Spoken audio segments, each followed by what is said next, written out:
Hello, everybody. Good morning, good afternoon, good evening, good night. Not sure where folks are, but greetings anyways.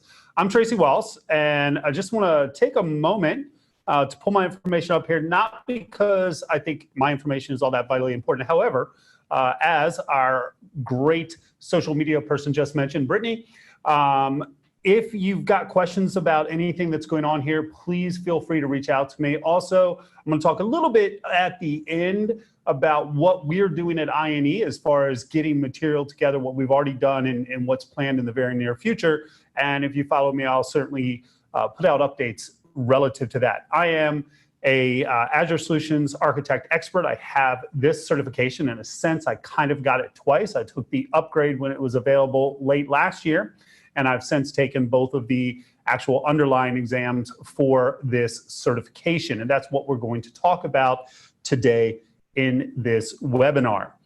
Let's go ahead and jump in and talk about what we're going to cover. First of all, I want to talk a little bit about what to expect in the exam, and I cannot and would not if I could go into specific details of questions, obviously, or anything like that, but I want to give you a feel for what you're getting into when you go in to take these exams. I want to talk a little bit about how to prepare. This is my approach to preparing for certification exams in general, and it applies directly to these certification exams, a little bit of my, if you will, tips and tricks. And then I'm going to go through the objective domains. Now, I am going to bring up the exam information pages, and I was going to go through those, but I kind of thought given an hour, I've just condensed it down a little bit, and we're going to talk about the topics, and I want to try and give you just a few tips here and there about where you want to focus your attention as you prepare, if you choose to prepare for these exams. So let's go ahead and let's dive right into this. All right, first of all, what to expect. Okay, we're going to talk about the exam domains. We'll talk about the exam length, the types of questions, and then also one general comment. Okay, so exam domains. All right, the easiest way to find the exam domains is to pull up the exam information pages from Microsoft. These pages are absolutely critical. I put one of them in the slide. For some reason, I didn't put both of them. These are always my starting point, my guidelines as I go through the exam. I actually take these and copy them into an Excel workbook, and I break them out point by point, and I go down and make sure I know all of these. I've actually made this easier on me because these are all bullet point format now. And I'm not going to go through all the details here, but you can see for the 300 exam, we've got 5 different objective domains. That's just these categories over here. So we've got deploy and configure infrastructure, implement workloads and security, create and deploy apps, implement authentication and secure data, and develop for the cloud and for Azure storage. It's kind of a weird combination, and we'll get to that. All right, and then we've got the exam 301. Now, before I even go into that, one thing to note, exam 300 is Microsoft Azure Architecture Technologies, and 301 is Microsoft Azure Architect Design. So the emphasis on these two exams is different. One is very much a make sure you can do it exam, that would be the 300, and then the 301 is make sure you can design or architect it. Okay? What you will find, and this is a very good thing, is you'll find an awful lot of overlap between the objectives of both exams and as far as the content, right? And so, in other words, by and large, if you study for one of these exams, you've pretty much studied for both of them. As long as you really fully understand what the underlying technologies and services are, then you should be able to both deploy those services and also design solutions around those services. And that's really more of the differentiation, even though there are some differences as you go through the objective domains. And we'll see that again as we go through in a bit of detail. But these pages, the AZ300 and the AZ301 pages, really are the starting point, not only, frankly, for what I'd recommend for you to study, but also what we've put together at INE as a learning path to help you along the way towards attaining the let's see, make sure I get this right. Microsoft Certified Azure Solution Architect Expert. That is officially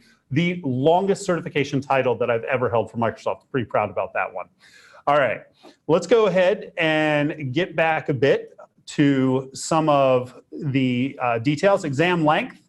Okay, the exam, very precise technical description here, 150-ish minutes for the exam, roughly 2.5 hours of actual examination time. I will tell you, I don't remember exactly how long because I didn't take that long.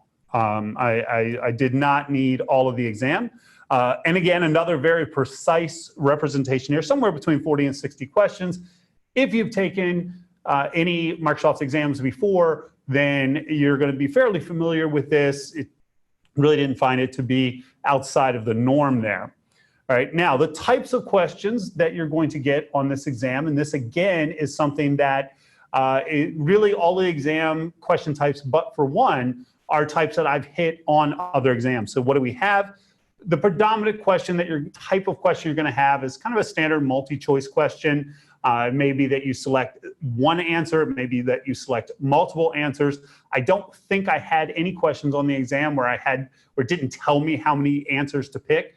That's sort of from the deep, dark recesses of my mind when I first started taking Microsoft exams over 20 years ago. But in any case, your standard multiple choice, always be careful with those, but those are pretty standard. Drag and drop or drop down, those are kind of my favorite. It's a little weird to have a favorite question, but I do. Those can be things like maybe you would have an ARM template, and there'd be parts where you would have to hit a drop-down list to choose the right setting in a particular place in the template, or it could be PowerShell commandlet, or it could be drag and drop for a process, right? You need to provision something with certain settings. You need to maybe set up connectivity between your on-premises environment and an Azure virtual network, and what are the steps in order that you would do for that. I don't know why I find those kind of fun, but I do. That probably says something about me. Now, another type that's relatively new, this was not the first time I'd taken this type of question, but it's relatively new, is what I would call the scenario question. And these are ones you need to be pretty careful with. What the scenario questions are is you're given a problem statement. Not case study length, but typically a little bit longer than a question. And it sets out a series of requirements. And then you're given a solution to that. You have to choose whether or not that solution will meet the requirements of the scenario. And typically what happens is you're given one scenario and there'll be multiple questions on that scenario. Each question represents a different way of trying to solve whatever that scenario is. And for each one, you just pick true or false, yes or no. Does the solution solve that scenario? And you can't go back, right? So when you get these questions, and they're very explicit about this, you'll see this, but just be very careful when you get that. Also, I will tell you from personal experience, make sure you read each question. I almost missed a question because I had, I don't know, I'll say 3 that were on the same scenario. I saw the next scenario question. I looked right at the answer, knew it didn't answer it, was about to hit no before I read the scenario and realized they'd changed scenarios on me. So just be cautious as you go through those scenario questions. There's nothing particularly difficult with them. It's just something you want to be careful with. Now, this one is new, and this is actually pretty cool. In the AZ300 exam, and this did not happen in the 301, and I don't see it happening in the 301 exam. In the implementation exam, you will actually have real live hands-on requirements. You are given a set of requirements, and it is your responsibility. You are actually given a login to Azure, and you go in through the Azure portal, and you have to complete whatever that requirement is, whether it's provisioning a web app and whatever it is that you're asked to do. Okay, that's kind of cool. And they don't care how you get there. They're just going to check to make sure that when you're done, all of the stated requirements are met. Okay, and you have a few of those, and then of course we have the dreaded case study. And my experience with the case study, first of all, I don't mind case studies because I have a kind of standard way of approaching them. A lot of people get, to use a technical term, a bit freaked out about case studies. I don't think there's really a need to do that. A case study, if you're not familiar, there's a rather lengthy, several-page description of a scenario, of a solution. Typically, in the case of Azure, a company is moving functionality into Azure, moving workloads into Azure. And you need to read through, see what their situation is, what their problems are, what their requirements are, and then you're going to be asked questions. And you need to answer the questions. Typically, those questions are standard multiple choice. And there's, I don't know, anywhere from 3, I think the most I've ever gotten was like 8 questions. Unlikely you'll get that many questions on case study. All right, but those are the types of questions that you have. Now, one general comment. I found that these are fair exams, and I think I can say that having taken these exams, like I said, essentially twice. I took the upgrade and then I took the actual exams later. And there was a time for quite a number of years where I felt that the Microsoft exams were really focusing on minutia rather than what you know. And it's always tough coming up with exams. I get that. I have to tell you, I felt going through these exams that there were no questions that I either thought were completely ridiculous and nothing that I felt was really worded poorly. I thought these were good exams. It doesn't mean that I got every question right, because I will tell you, well, based on my scores, I did well, but I certainly didn't get every question right. There were certainly questions where I really didn't know the answer, but even those, it's like, you know what, this is a reasonable question to have on this. So, you know, and I also felt that generally speaking, the questions aligned with the objective domains that were presented in those exam information pages. So I think, you know, if you prepare well for this, I will tell you, and this is, you don't go, and if it doesn't go well, you know, can't really quote me on this. I found these for me to be relatively easy. To be fair, I've been completely immersed in Azure for several years, but I've taken Microsoft exams in the past where I was immersed in the technology and I didn't so much think that the exam was fair. So anyways, take that as you will. There's some basic concepts of the exam. All right, couple quick questions. Is this certification for a person without any knowledge on Azure? No. This is actually an expert level certification. It is really the, if not one of the premier certification exams right now for Azure from Microsoft. There's actually almost, I would say, 2 levels of certification that you can achieve and that you probably should achieve prior to attempting the Architect Expert certification. That is, there's a basic intro fundamentals, I think is what it is. It's like AZ 900. Don't quote me on that. That's what it was. I don't know if they've changed it, because honestly, I've never taken that one.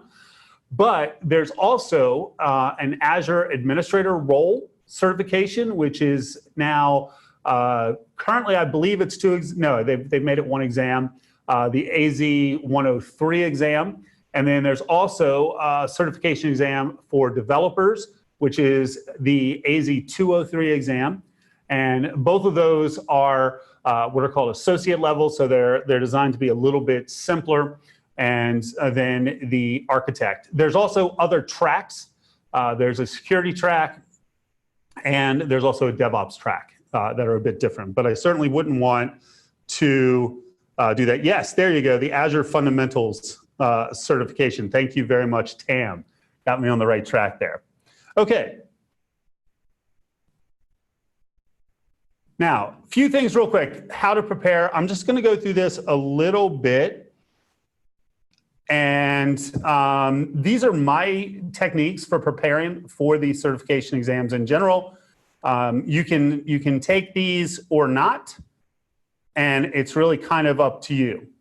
All right. Now, first of all, big picture, objective domains. One of the things I always want to do when I first look at the objective domains is I want to look at relative weight. And I will tell you, this is something that for me is important, because I will often go down the rabbit hole on something I'm really interested in that may or may not be fundamentally important to the exam, right? And so if we look over here, I've got the relative weights. Now, that doesn't mean that this is going to be exactly what you get for every exam, right? So in other words, if this is 10%, it doesn't mean if there's 40 exams, you'll get 40 questions, you'll get exactly 4 questions on the create and deploy apps. But it does mean that you can expect to see, you know, significantly more coming out of deploy and configure infrastructure than out of apps. For me personally, that's important because, you know, I would spend all my time here in apps if I could. All right. Now on the AZ 301, okay, here we've got determine workload requirements. You can see that 10 to 15%. Oh, wait a minute. Let's go back up there. There we go. 10 to 15%. All right, identity and security is 20 to 25%. Data platform is 15 to 20.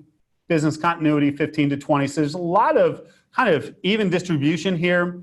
Deployment, migration, and integration, 10 to 15. And infrastructure is 15 to 20. Now, in particular, I want to point out that we've got infrastructure strategy here and deploy and configure infrastructure here, the AZ300. And for me, that's really important. And as you dive deeper into the actual objectives, these are just the broad domains, what you'll find is there is tremendous overlap between the two exams. As I said, the 300 is about being able to implement things. The 301 is about being able to use these services in your solution designs.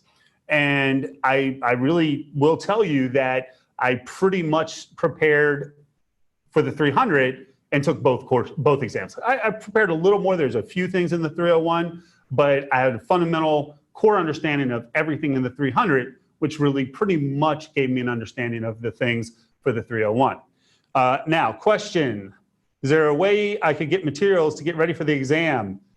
Absolutely. We're going to talk about that at the end. We're going to talk about what we have here at INE. I'm also going to talk about some resources that are available directly from Microsoft. I'd recommend taking a look at our INE resources, but that could be a shameless plug. So good question though. All right, now just a couple study tips. Okay, a couple things that I recommend as I go through preparing for any Azure or any Microsoft exam really. First of all, I track my progress at the detail level. So as you dive into those exam information pages, you always want to make sure that you really have a good understanding across the board. I will typically go through and make sure I've checked off every single detail before I go and take the exam. That way I know I've got a good basis for that exam. Now, I came in to INE. I've been a Microsoft instructor for just about 25 years, I think 24 years this year. And I came into INE this spring with the opportunity to really build the Microsoft content at INE, the on-demand content at INE from scratch. With a few Microsoft courses, didn't really have anything cohesive. And the first thing that I built is a learning path for the Azure Architect exam. And so I'd recommend, if you're not familiar with INE, to come on over and visit us at INE.com and take a look. I'm going to bring up the courses that are associated with this exam that are already out there and available for you. And we currently, right now on the platform, we've got video content, and I know it's over 30 hours. I want to say it's approaching 40 hours of video content for the whole certification path. All right, so a lot of stuff. We also have coming up very soon some hands-on task-based experience that you can go through and make sure you get your hands on these things. And so since the question was asked, I think that's a pretty good source. Now, in addition to that, okay, two things from Microsoft that I absolutely recommend, even if you do use us, and I recommend using us as a primary source. Okay, look for materials on the web under docs.microsoft.com. And in particular, take a look at the overview pages. I have gotten questions right because I've read the overview pages of a particular service that I may not have been fully familiar with. Also, use the pricing pages, which I think is kind of interesting. I want to show you both of these and how I use them in my preparation. Okay, let's go ahead and pull that up, if I can find it. There we go. All right, I'm going to go over here, and let's say that I am preparing for, I don't know, Event Hub. So I'm going to type in Azure Event Hub. In fact, what I'll usually do is I'll just add site docs.microsoft.com. And I'm going to pull that up, and here I see Azure Event Hub's documentation, overview of features, Azure Event Hubs. Let's go to that. Okay, that was actually kind of far down there. All right, and what I use, again, and this is just very mechanical, but it's so effective. I will go to the overview, and I'll go to the first page on the overview. And it'll tell you in this one, it's maybe not necessarily great, 3 minutes to read, but it'll tell you very short, few minutes to read, give you basic information of what's going on with Event Hub. Then I can go down here and I can read additional information simply going through the menu over here, right? And again, I mean, that may not seem like great advice, but I will tell you this is something that has worked very effectively for me while preparing for exams.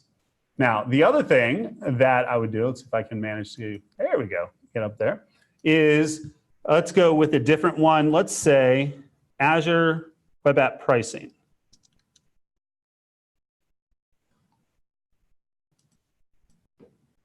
All right, and I'm going to go to Pricing App Service.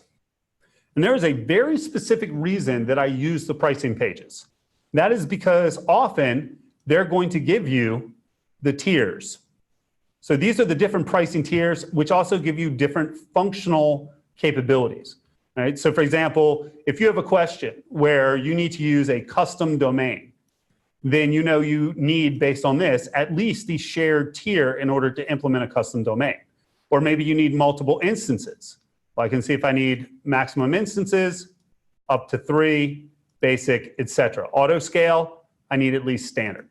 Okay? And I find the pricing pages to be very efficient ways of getting that information. And the tiering information is something that is of particular interest typically in the Microsoft certification exams. All right, let's go back. All right, other things, so there you go. My next one, pay attention to the tiers. I recommend while you're studying to take notes.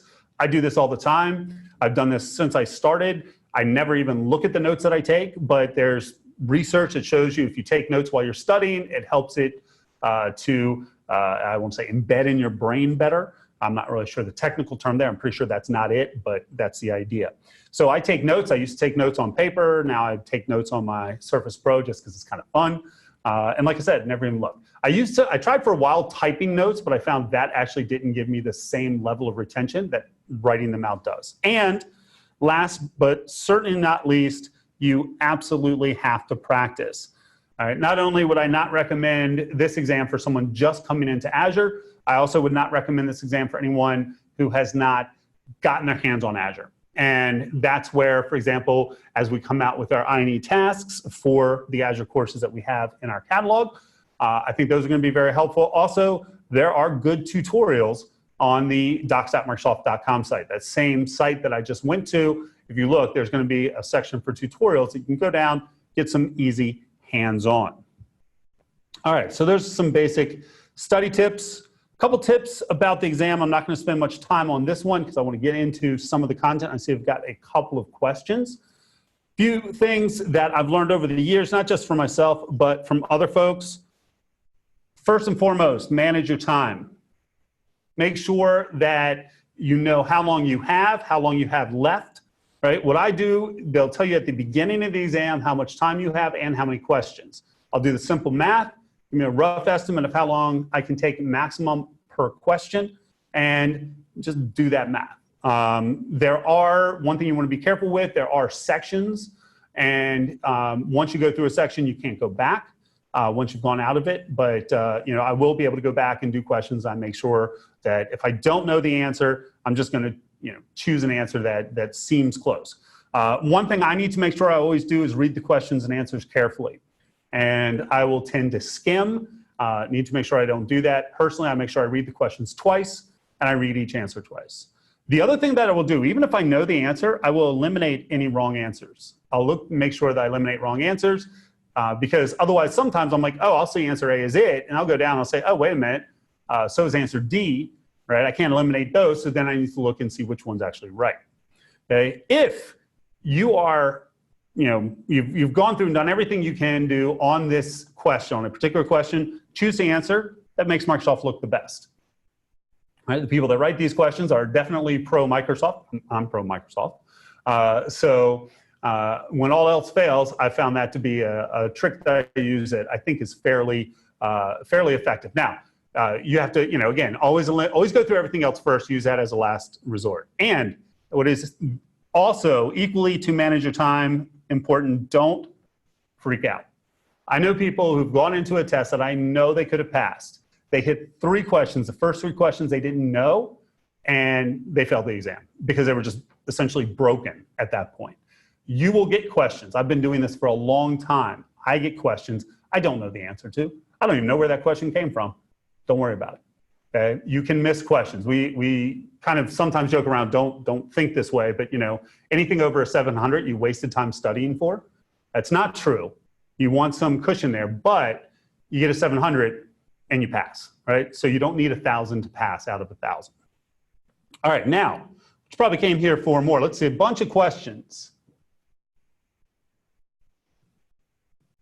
And, oh yeah, gotta take that off. Let's see, does your program have a lab from Azure Fundamentals up to whatever? Right now, what we have, and we're building out, and I'll kind of show you what we're building out at the end, but we are building out really an entire roadmap to certification across Microsoft technologies.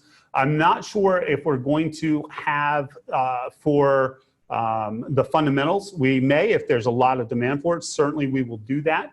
But certainly all of the other Azure topics, we are going to have content for it. Frankly, it's a matter of timing, how quickly we can get very good content up. But the very good content comes before the quickly.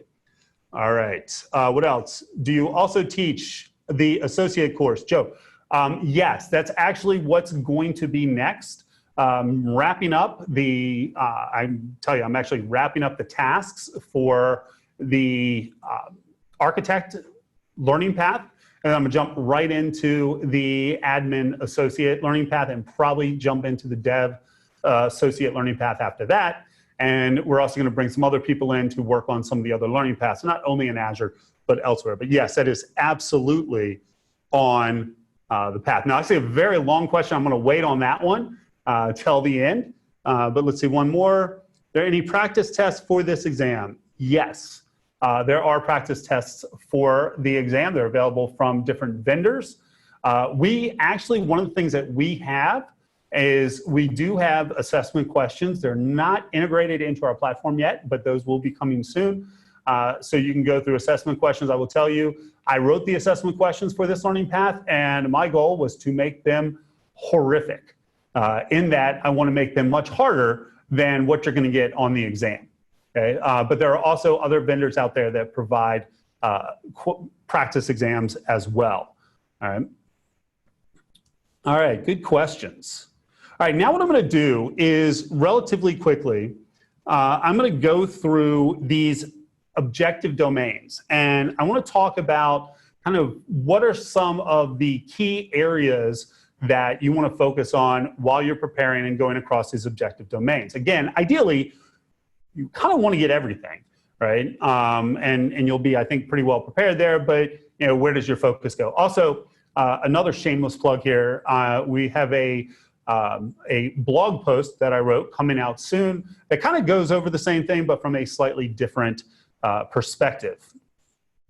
All right, so the topics, I didn't even say what this first one was. Deploy and configure infrastructure. So this is the first objective domain for the AZ300. Okay? And the topics analyze resource utilization, looking at storage accounts, looking at virtual machines, looking at virtual networks, and then Azure AD, right? If we take storage accounts, virtual machines, virtual networks, those are pretty much the standards for infrastructure. Being able to analyze resource utilization, in other words, monitoring and keeping track of budget makes sense here. And Azure AD is absolutely fundamental to working with really Azure in general, the cloud in general. All right, so what are some of the key topics? Now, these of course come from that exam information page. I've just tried to winnow it down a little bit here. Under the first objective, resource utilization, you want to understand diagnostics in general. How are diagnostics set up? Definitely want to understand alerts. For some reason, people seem to get worried about that one a little bit. It's really pretty straightforward. Also, be familiar with Azure Monitor and Log Analytics. And if you're not familiar with those, Log Analytics has been kind of the really highest level central logging facility within Azure that's really being integrated very tightly into Azure Monitor. And Azure Monitor has other capabilities as well. But as you see as you go in, and in fact, a lot of times things that had been referencing log analytics are now referencing Azure Monitor. Log analytics is still there, though. It still does what it does. Storage accounts. You want to understand storage accounts. I think these are pretty basic. Again, if you are not coming brand new into Azure, right? So if you've gone through whether it's fundamentals or the administrator role or the developer role, you'll be familiar with storage accounts. Just a few things. The services that are available, again, those are real standard. The tiers, they're variable, so not just standard or premium, but also things like V1, V2. One thing that may be a little new, you may not be totally familiar with, even if you've worked with Azure, is service endpoints. You need to know those anyways. If you're working with Azure, you need to understand service endpoints, not just for storage accounts. Also, access, and I'll say in general, both of these topics really, both service endpoints and access in general, are important concepts throughout all of the resources within Azure. So whether it's a storage account or Cosmos DB or Event Hub or Service Bus, right? What are the different ways that you can really authenticate and authorize access to that content? In the case of storage accounts right now, it's keys versus shared access signatures. All right. Virtual machines, you need to know virtual machines. Most of this pretty straightforward. I will say deployment, ARM templates. I am a massive proponent of templates. I use them all the time. In fact, they are integral to many of the tasks that are going to be integrated into our learning path. And they're one of those things where I think you have to understand them if you're going to work in Azure. Storage, that should be fairly straightforward. Make sure that you understand encryption. There's templates again, so important, so nice it gets it twice. And be sure you are familiar with extensions, particularly desired state configuration extension and custom script extension. Those are going to be the two virtual machine extensions that you're pretty much going to be required to understand. Virtual networks, again, most of this is pretty straightforward. You definitely need to understand the basics of virtual networking, networking in general. IP addressing, that's called out. That's really not that hard. Public and private IP addressing, understand how they're differentiating. Routing. Now, routing is something that I think maybe overstudied because it's not really a huge strength of mine generally, but I've never found too much of a problem with it. Make sure you understand route tables. Also, understand how things like VPN gateways and peering affect routing within multiple virtual networks. And also understand what ExpressRoute is. Azure AD, hybrid identity. Have to understand how to integrate on-premises identity, right, your Active Directory domain with your Azure AD. Device management, not too big of a deal. Premium features. This is actually a pretty big topic, and they're all listed out on the exam information page. But things like conditional access, things like multi-factor authentication, access reviews, many other features, those premium features, if they're called out, if you see them called out in those exam information pages, make sure that you're familiar with them, is really what that comes down to. And understand how to implement custom domain names. That's actually relatively straightforward. Okay, now the next one, second objective domain within the AZ300 is workloads and security. Okay. And the topics here, I'm just going to go through the topics pretty quickly as we'll go over here. Oh, actually, having said that, I'm going to go back here. Now, one of the things you'll notice is that I've got an asterisk here by virtual network in the topics. That's because it's really very overlapping with the first objective domain. So you'll see, for example, the way that we have the courses, all of that virtual networking goes into the first course, which is aligned with the first objective domain. So what are some of the other things that we have here? Migrating servers, that's a big one. Make sure that you are familiar with, and there's a lot of reasons to be familiar with this, but the Azure Site Recovery service. Make sure you understand what site recovery is and what it can do, and understand how it's used for migration. You also want to make sure that you understand Azure migration projects. Okay? These allow you to integrate right now, at the time of this one, at least the last time I checked, they allow you to integrate with VMware and analyze a VMware environment and see what you would need to do to migrate that, what's going to migrate successfully, what you need in terms of resources on the Azure side. There's tools that are active tools now for Hyper-V as well, but the migration project itself, make sure you understand that for VMware. And then kind of thrown in here is serverless compute. And this is one of the things that personally is a huge issue for me, like of interest, but it may not necessarily be what's a huge component of the exam. But do make sure you're familiar with the basics, logic apps, function apps.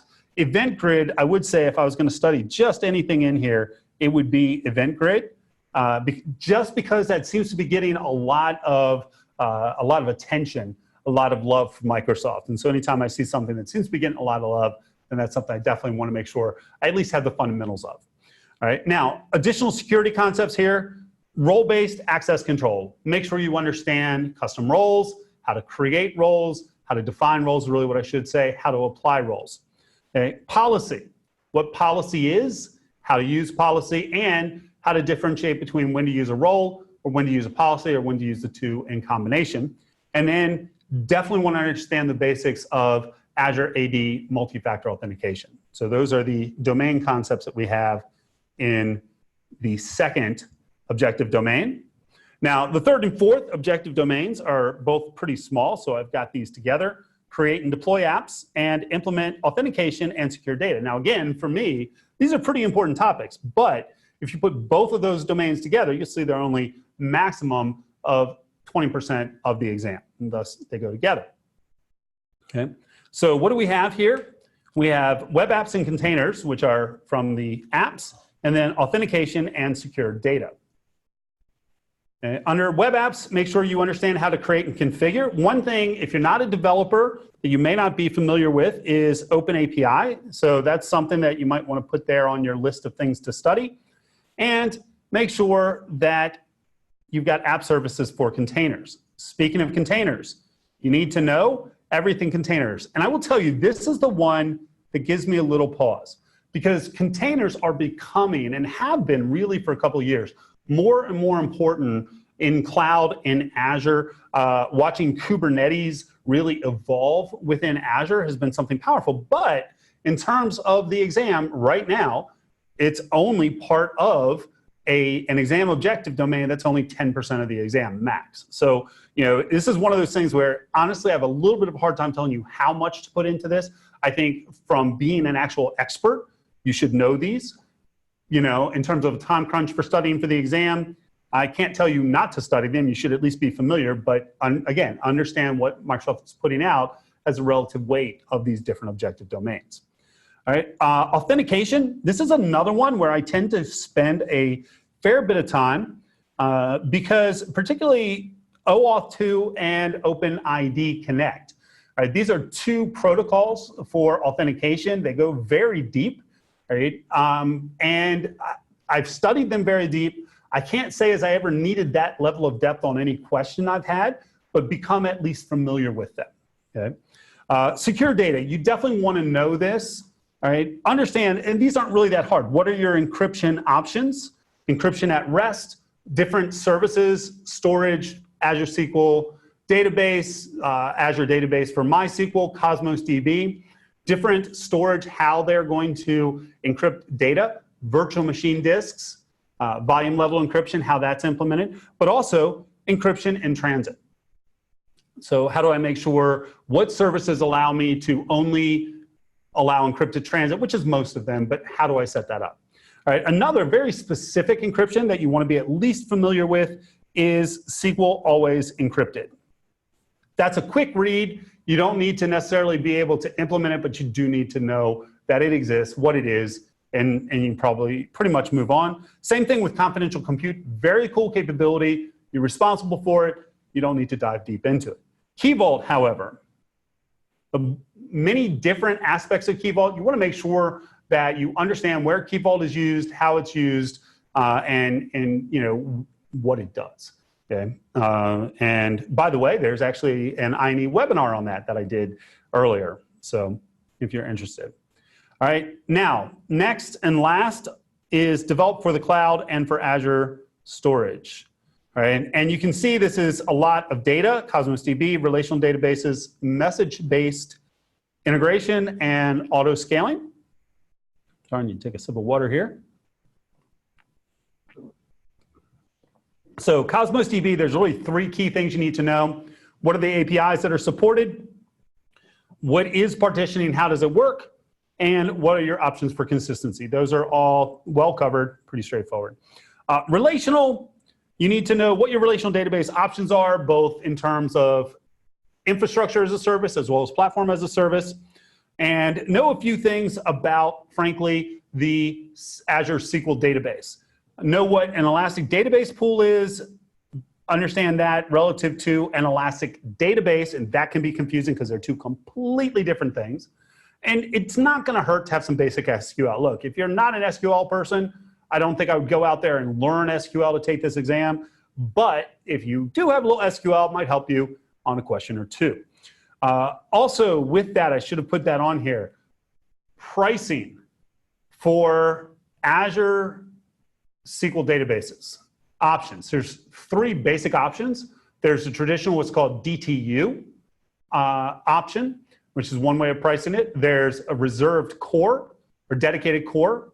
And then there's also a dedicated instance pricing. And definitely want to take a look at those. Good place to start would be the pricing page on Microsoft's Azure documentation. As far as scaling, you want to understand what the different message-based options are. And this is something that I think, frankly, I can say it's covered very well in the INE content. The different options: Service Bus, Event Grid, Notification Hub, Notification Hub, and Send Grid. These are all about sending out and receiving different types of messages. Event Grid really is a little bit of an outlier, and that is also one you want to become familiar with. I think I already mentioned that. Because it is getting a lot of love from Microsoft. Okay, auto scale. Make sure you understand what you can auto scale. It's pretty simple, both in terms of workloads, so web apps, virtual machine scale sets. If you're not familiar with those, you need to be. But also scaling things like data services, right? How does Cosmos DB scale? How does an Azure SQL database scale? Right? But there's other things that are starting to auto scale as well. For example, an application gateway now has an auto scale capability. So always want to take a look at that. What are the auto scale capabilities within Azure? I think by and large what I found though is that you're really going to focus on the workload scalability, so things like web apps and also virtual machine scale sets. All right, those are the domains for the AZ 300. Now we're going to go and take a look at the AZ 301. And one thing you'll find is that this is going to go much faster because most of the things that you care about in this exam are also covered from a concept, from an information standpoint in the previous exam. Okay, so workload requirements. And I will tell you straight off the bat, you can see these. I'm going to go right into the topic description. By and large, I did not find much in this domain to study for. All right, you know, there's a lot of things that you go through there, and you know, it talks about you know, architecture approaches. You're not going to get questions on that. You know, project management approaches. You're not going to get questions on that. There are a few things: identify and access, management infrastructure, availability, deployment, and sizing. Probably out of any of those, sizing is the one that would be most important. I will say the optimized consumption. And the exam objectives page, the information page, is not, I think, really explicit about this. So we go into this a bit. That's a good thing to know, not just for the exam, but if you're working in Azure, not only what can you do to optimize how much it's costing you, but how do you keep track of that? How do you manage that? How do you set up alerts? How do you set up budgets? Those are all things that are very valuable. And then you've got pretty much your standard monitoring. The one thing that really is kind of new here in terms of topics, make sure you understand tagging, what it is, how it works, how you do it, how you use it. Everything else, logging, event routing, auditing, really haven't talked too much explicitly. We'll want to understand things like Azure SQL database, how does that audit? Storage, how does that audit? So the things that have explicit audit capabilities, you definitely want to understand those. All right, identity and security, 20-25%, but also understand, as I said, a lot of overlap. And so you can see here are the objective topics. And again, all of these are coming straight out of the exam objective page, or exam information page. So what are some things with identity management? Approaches, can't really study that. Roles, access control strategy, you should definitely already have that. Self-service identity management, just make sure you understand what are the options. So things like self-service password reset, what users can actually access and manage as far as their own profile. Those are things that are important. Authentication, single sign-on, that really goes back to understanding your options for authentication. IPsec is one that can be a little bit scary when it's thrown in there, but really IPsec is really used for remote access. It's really used with your VPN gateway. Multi-factor authentication is there as before. Really nothing in authorization that's particularly new. Identity risk prevention, as far as access, as far as Azure, make sure you understand what access reviews are. It's actually pretty cool. Really, anytime you can find SLAs, it's a good thing. There are some SLAs around Azure AD. Those SLAs are tied to the tier of Azure AD that you choose. Physical access is important. I don't know that I've ever seen an exam question on physical access. And RBAC policy is something, again, has been covered already. So lots of stuff here. Most of it is already covered. Next is the data platform solution, 15 to 20%, design a data platform solution. What do we have here? So data management strategy, data protection strategy, data flow. There's a few things that are new here, so let's jump right into that. So data management strategy, really there isn't much that's here that's new except the following. Data retention. So understand SQL Server long-term data retention. Really simple, but you need to know that it exists. Data warehouse. This you are responsible for. And that's one of those where it is a course unto itself, can be. It's not, I don't teach it that way because this, for exam prep, you don't need it. But understand that's a big topic you need to have at least a basic understanding of. I will say, because it's the first time it's popped up, caching in general, understand caching, both really for both exams. And the key caching that you need to understand Redis cache, because that's the kind of marquee caching solution that's available directly, data caching solutions available directly in Azure. Also understand the Azure CDN, Content Delivery Network. Okay? Data protection, geographic data storage. So what data is going to give you geographic synchronization or replication capabilities. So, Azure SQL Database, storage account, Cosmos DB, okay, and others. Encryption at risk, whoa, that was tough. Encryption at rest, in motion and in use. Again, that's already been covered. Scalability, secure access, data loss prevention, all of those have been covered. Data flow, this one's a bit new and it is something you'd want to know for both exams. Import, export capabilities. You've got things like import projects, export projects that allow you to take disks and either send data to Azure and have it loaded for you, or retrieve data back, send disks and have them put data. You also have a data box, and there's various data boxes. Make sure you understand data box because there's a lot of variations of that. And so that's something that's a bit new. Monitoring, same monitoring you see everywhere. So that's nothing particularly new. Next is business continuity strategy. There's a few things here. Site recovery strategy. Again, if you understand the Azure Site Recovery, then you get both your migration capabilities and site recovery capabilities. It's really one tool that does both. So make sure that you understand pretty much everything you can about Azure Site Recovery. That's one of the things I would say is a key topic. Also, generally speaking, high availability. The only thing that I would say that might be a little bit new here, first time I brought it up, is understand for virtual machines and virtual machine scale sets now, availability sets and availability zones. And more broadly, understand what availability zones are and what services are available to be implemented in availability zones. And availability zones simply allows you to spread functionality across multiple data centers in the same region and do that explicitly.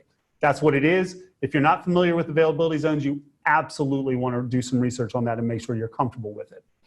Data archiving is really not that much there. Make sure you know what archiving is within the storage account, within blob storage, what archiving does, what it can be done, what can be done with it, and long-term retention capabilities. That one's pretty straight. Deployment, migration, and integration, again, fairly small, mostly redundant. Deployment strategies for resources, understand infrastructure deployment, platform deployment, and also containers. So if you've got a workload, what's the best way to deploy that workload? Does it need to be deployed on a virtual machine? Can it be deployed in, say, a web app or an API app? Can it be deployed as a containerized application? Okay. Migrations, really at this point, there's not that much new here with migrations, pretty much repetitive. API integration though, this is new. It's the only place this really explicitly shows up, and you definitely want to know it for a couple of reasons. One, it is something that Microsoft cares about. Take that as you will. And two, it's actually kind of good to know about this. This is Azure API management. You need to understand what Azure API management is. You see it referred to as APIM. Okay? It provides an interface, a controllable and secureable interface for APIs, whether they're hosted on premises or in Azure. And it's just got a lot of capabilities, and you want to be, I would say, pretty familiar with this topic. All right, hopefully nobody's asleep yet. We're coming close to the end of this, and hopefully this is helpful for you. Just want to kind of give you a place to go here for these different things. Okay, what do we have here? We've got infrastructure strategy. There's almost nothing new here. Okay, we've got storage strategy, compute strategy, network strategy, and monitoring. All of that should be very, very familiar. The only thing that really pops up here that isn't anywhere else is high performance compute.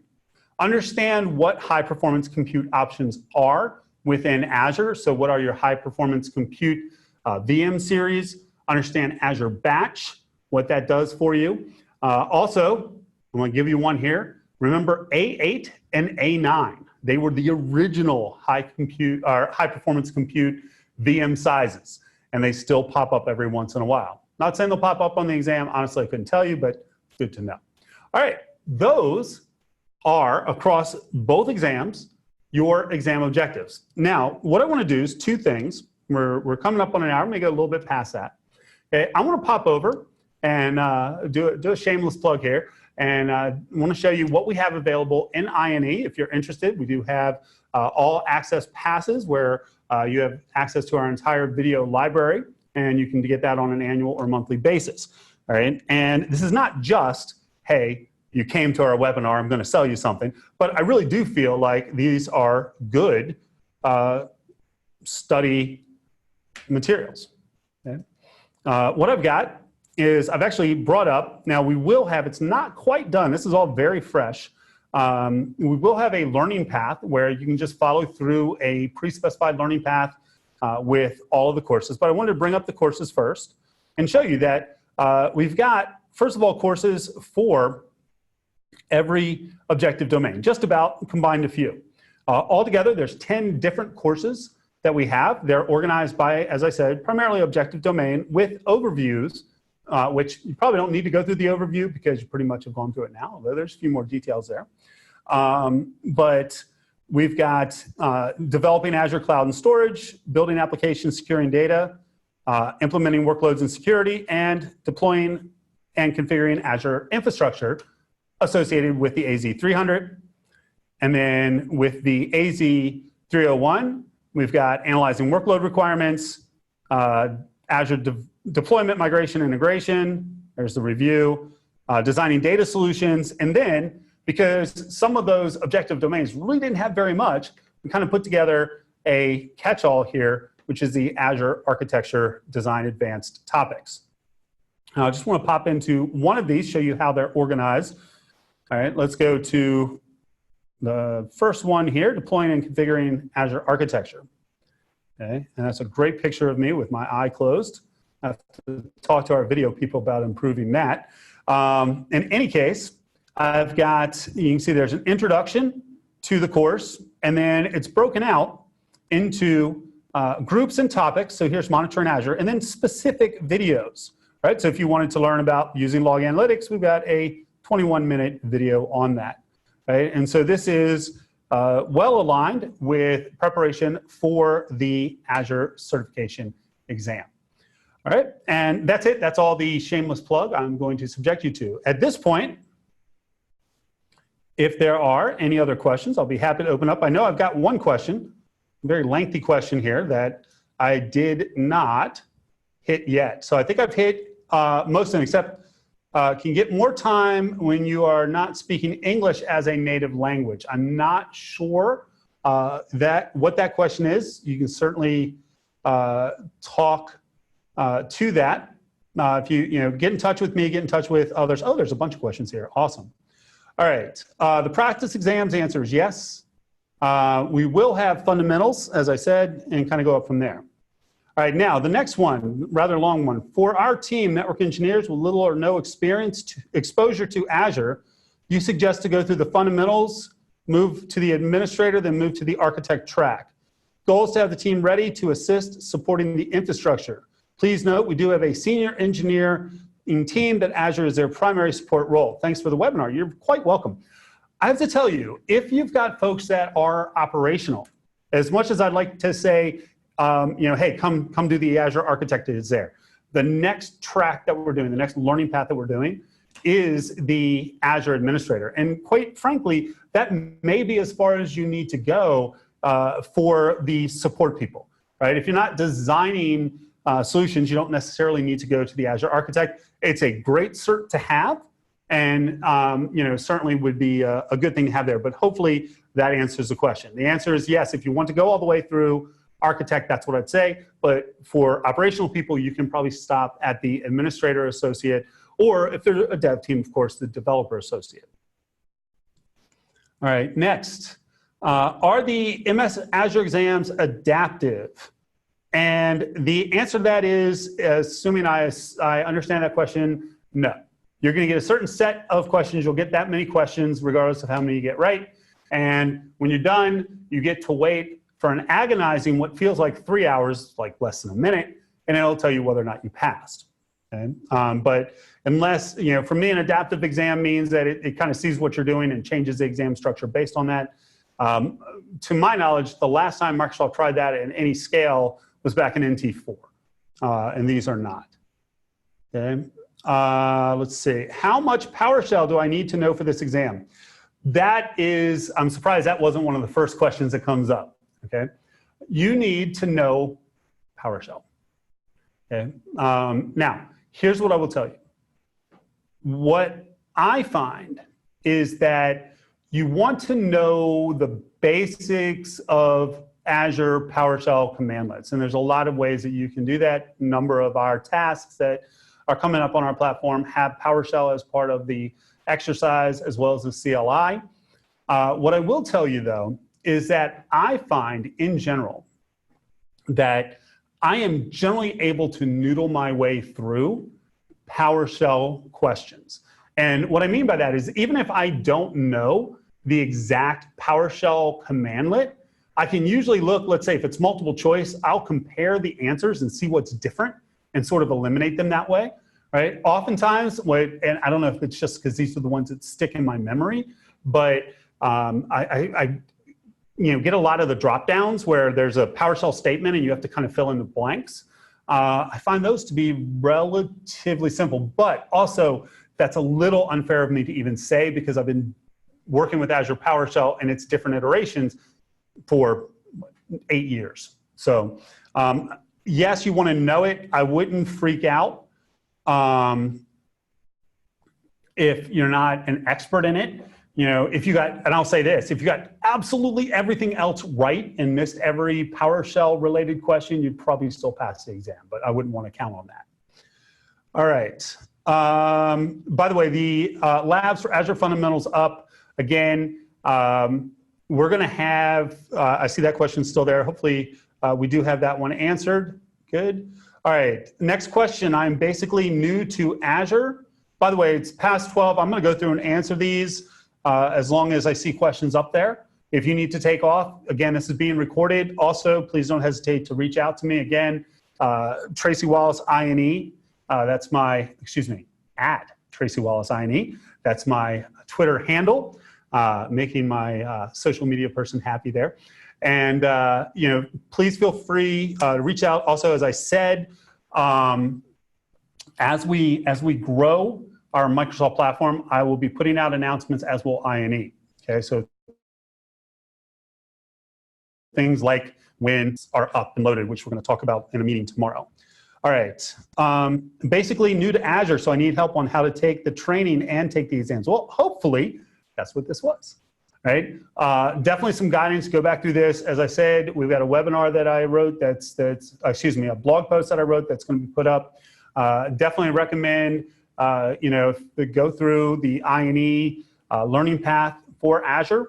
And, I've got both, I think about an hour and a half long courses just focused on each exam, kind of like what we did here, but also go back through this, reach out to me, go to docs.microsoft.com, go to the exam information pages. That is always your starting point, okay? Can you buy a specific course path instead of the monthly or annual membership? The answer to that is not yet. That is something that we are looking at, but the way our platform is set up right now, it's the all access paths. So definitely keep in touch on that one, and keep a lookout for us on Twitter. We will definitely, as things evolve, get more of that information out. All right, now, this is another one.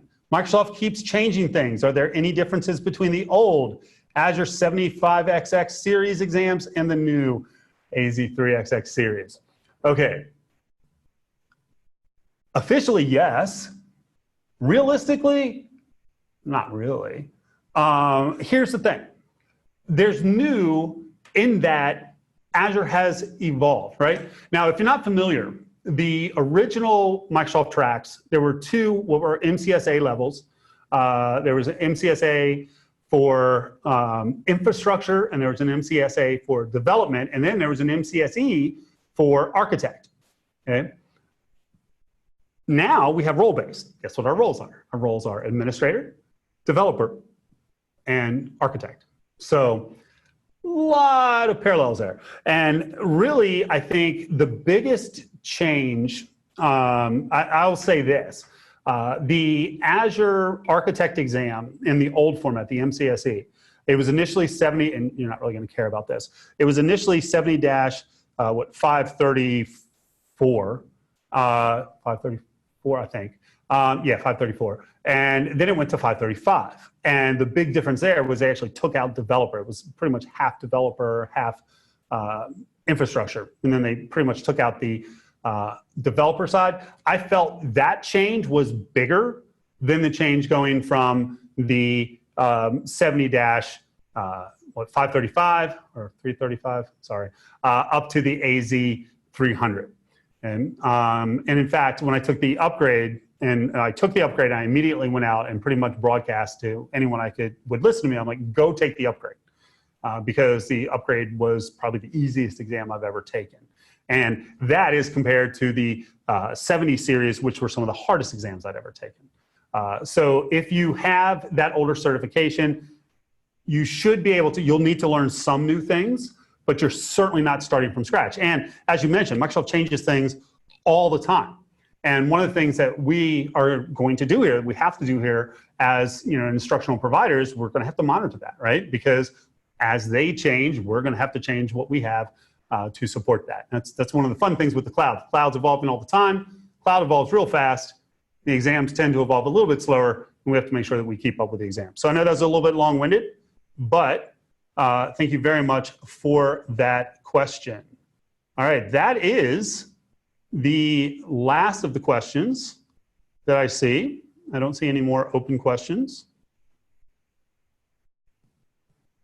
All right. Well, if there are no more questions, I want to say truly thank you all. Oh, from an anonymous, how do we get free credits? Well, that's one that, quite honestly, I'm going to have to defer to one of our customer support people, because that is 100% outside of my domain. Great question to ask at the end there. All right. All right. So again, seriously, thank you all very much for coming to this webinar. I hope you have gotten something out of it. And again, love to have you follow me on Twitter. And if you follow me, I'll follow you back.